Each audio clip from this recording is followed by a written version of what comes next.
good afternoon. As we all know, Bill was an unusual guy. The less traveled path was the one he always chose. When he was 25 and interning at a corporate law firm in San Francisco, he would stare out the window and wonder if a life riding around on a motorcycle would be more interesting. In a way, that's what he ended up doing. He started with innovative ideas and went for a ride, taking them somewhere amazing, exciting, and always to a destination that held a deeper moral purpose. Many of us were lucky enough to have joined him for a part of his ride. I surely have enjoyed my 9 years and only wished for more. Today's show, and Bill would have wanted us to think of it as a show, is a celebration of Bill's grand ride. He often said every day had 24 usable hours, and he, more than anyone I have ever known, made use of every one. As Bill wrote at the end of his book of poetry, one that he wrote for his family and friends, his was truly a life made full, and our lives and the world were better for it. In 1999, Bill was diagnosed with pancreatic cancer. For some, this might have rightfully caused a slowdown, but for Bill, there were too many projects to begin and finish. He worked all the harder. We're very grateful to his medical team, Dr. Cavalier, Dr. Geschwind, Tamara Walim, Jillian Herbert, Dr. Camera, Dr. LaHeyru, Dr. Mealy, and many others who gave him another 8.5 years of life so he could accomplish so much more. We can only hope that his battle with cancer will help in a small way to find an end to this disease. We'll begin our journey today with a story about the song Singin' in the Rain. When Bill first went into surgery in 1999, he was not sure of the outcome, if he would have months, weeks, or days. But when he woke up and the doctors told him he had more time, he said he realized that the cancer, his reign, was still there, but it wasn't so gloomy anymore. He still had time. He could sing. He could live and flourish in this reign, just like Gene Kelly did in the movie. And coincidentally, at the first Cappy's Gala in 2000, that was held right here at Hayfield Secondary on this very stage, it was Herndon High School's Singin' in the Rain that won the Cappy for Best Musical.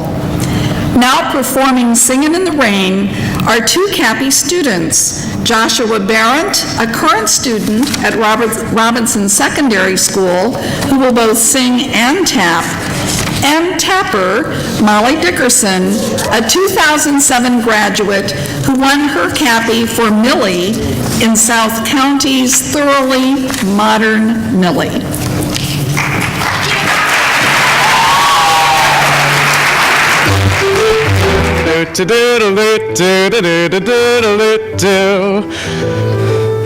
I'm singing in the rain, just singing in the rain. What a glorious feeling, I'm happy again. I'm laughing at clouds so dark up above. The sun's in my heart, and I'm ready for love. Let the stormy clouds chase everyone from the place. Come on with the rain, I've a smile on my face. I walk down the lane with a happy refrain, just singing and dancing in the rain.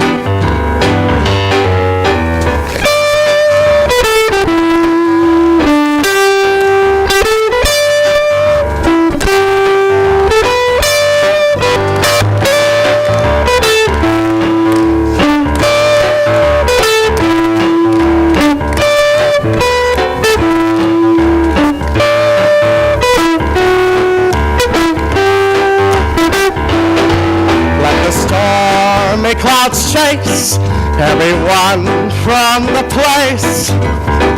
Come on with the rain, I've a smile on my face. We walk down the lane with a happy refrain, just singing, singing in the rain.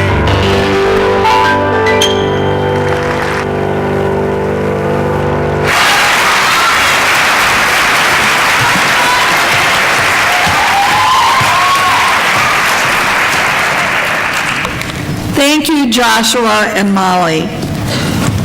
Bill grew up in a little corner house in Burlingame, California, with his mom, dad, and older brother, Steve.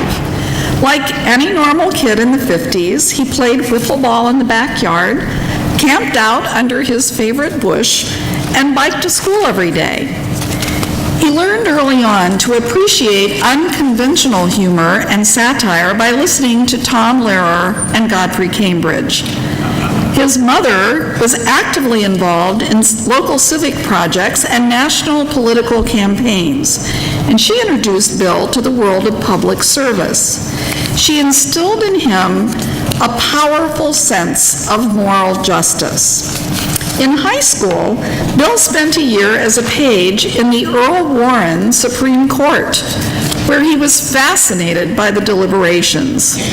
When he returned for his senior year, he was the Chief Justice for the student court at his high school. His proceedings were so exciting that sometimes it was standing room only. Justice was served in Bill's court, and we understand that some theatrics were present as well.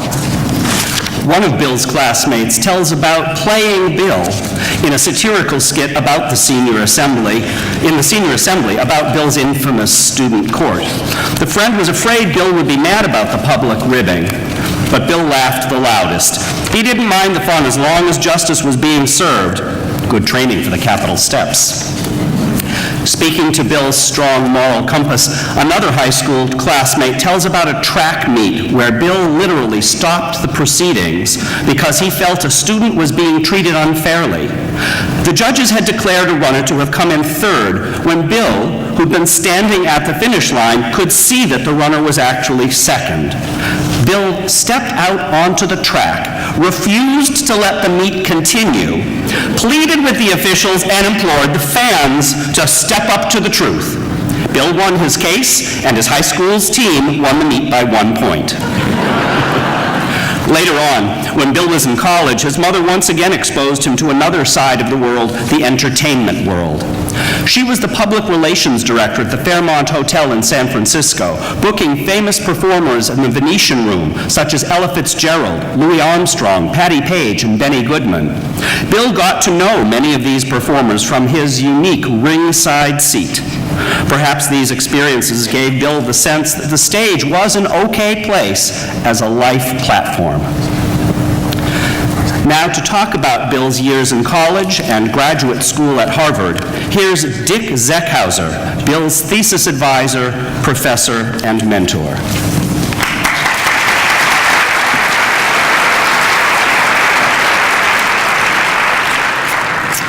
4 decades ago, Bill Strauss walked into my Harvard classroom and into my life.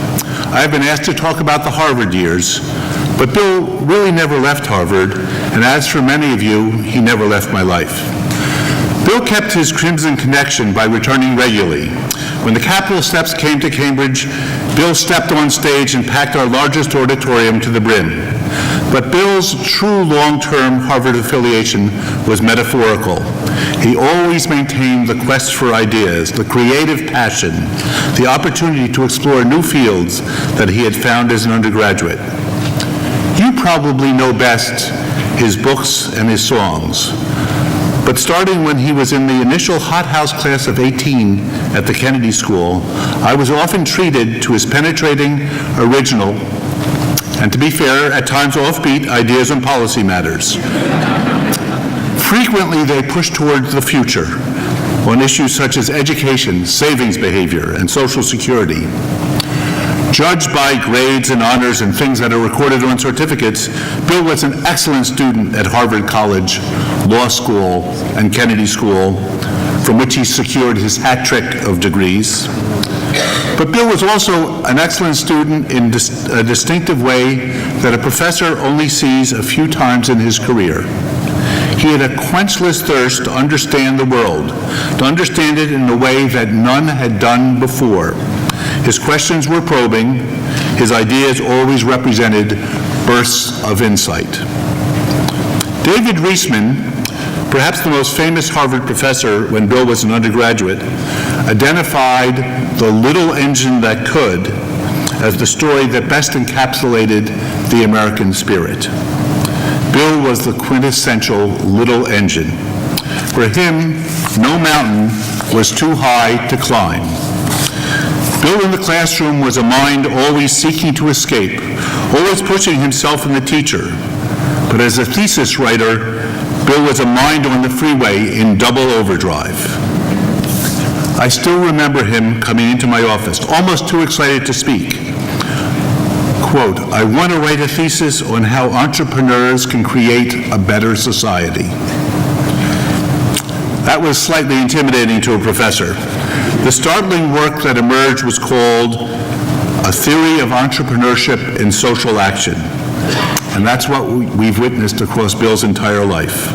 Bill wrapped his framework around an entrepreneur bearing risk, pushing innovation, and creating an organization and managing it effectively. And in those three tasks, he defined the prime tasks of his career. Bill was always a man 2 decades ahead of his time. That is the tragedy of today. But that is also the reason that he contributed to greatly. The term social entrepreneur did not come into widespread use until the 1980s and 1990s, but Bill had already lived that concept through his Focus program, and he wrote his dissertation about it in the late 1960s. You would think that someone who had single-handedly created Focus, a program we'll hear about soon, a program that provided a college education to hundreds of black students and that integrated dozens of colleges, and did it all starting as a college sophomore and on a shoestring, would write a thesis that dwelled on its program, its process and accomplishments. But not Bill Strauss. His dissertation basically lays out the principles that underlay such entrepreneurial ventures. Its brilliance lies in the concepts and its philosophy, not in its description, not in its tally of accomplishment. Tomorrow night, available on national webcast, the Kennedy School will have a forum titled "The Power of Unreasonable People, How Social Entrepreneurs Are Changing the World." I hope that the participants, and the people in this audience perhaps, go back and read a thesis that anticipated this session by a mere 40 years, and then study the entrepreneurial life of the fellow who followed it. I think I can, I think I can, I know I can, I know I can. Such were the words of the little engine that could, and our little engine that could. Bill's last major encounter with Harvard had this flavor. Harvard, as you know, has a big endowment, and it was paying its money managers big money to handle it effectively. Some with bonuses received $35 million in a single year. Bill, ever a loyal alumnus, objected. That money could be better spent holding down tuition, supporting research, or bolstering financial aid. Bill, not surprisingly, organized an alumni protest. Larry Summers, then Harvard president, implored me, "Tell your friend Bill Strauss this makes no sense. If someone makes $350 million for Harvard, surely we can pay him $35 million. Bill Strauss implored me, "Tell your president, Larry Summers, that such payments are scandalous, and that there are top money managers who will handle Harvard's money effectively for reasonable fees." I merely told the combatants that the other fellow was just as bright and just as adamant as he was. But the game is over, and the story can be told. The March 2008 Harvard magazine just arrived, just 2 months too